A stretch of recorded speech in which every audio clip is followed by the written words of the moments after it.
So let's speak a little bit about camera settings. For example, right here, I specially apply some blur on the edges. This is what happens when you have a very shallow depth of field.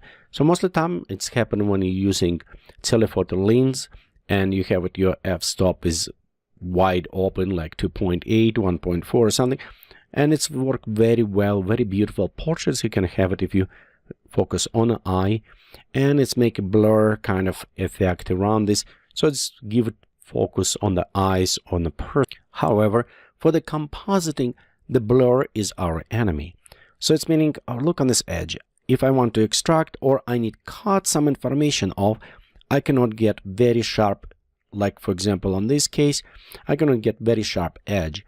I always can apply blur in a Photoshop. So if I want it like right here, this is what's done in Photoshop by using iris blur, by focusing on eye. So you can go in Photoshop, we can do anytime this. However, to the sharp, but we not really can restore without hard work all sharpness of the edge. If I want to spend hours and hours on this, take clone step, and some like example right here, information on this will be totally lost, so I need to recreate something brand new, or the hair reclone, the stem. So it's take quite a bit of work for me to do this. So the sharpness, it's very important. And my usual settings is I using 1:128, because if I using studio lights, and this is default kind of the shutter speed, my f-stop normally f16 or higher.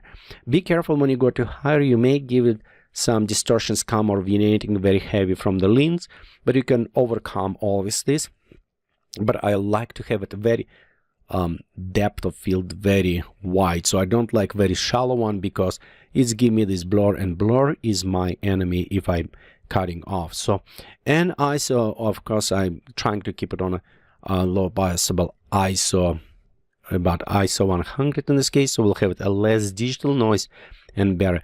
This is kind of nice when you work in a studio, so you have the options to work with the lighting a little bit better in this case. But again, remember, if it's possible, try to not to use the very shallow kind of depth of field lens. Use it more wide open with the kind of f-stop 16 or lower. So the sharper, more depth you have it, the better you will be extracting object out of the background.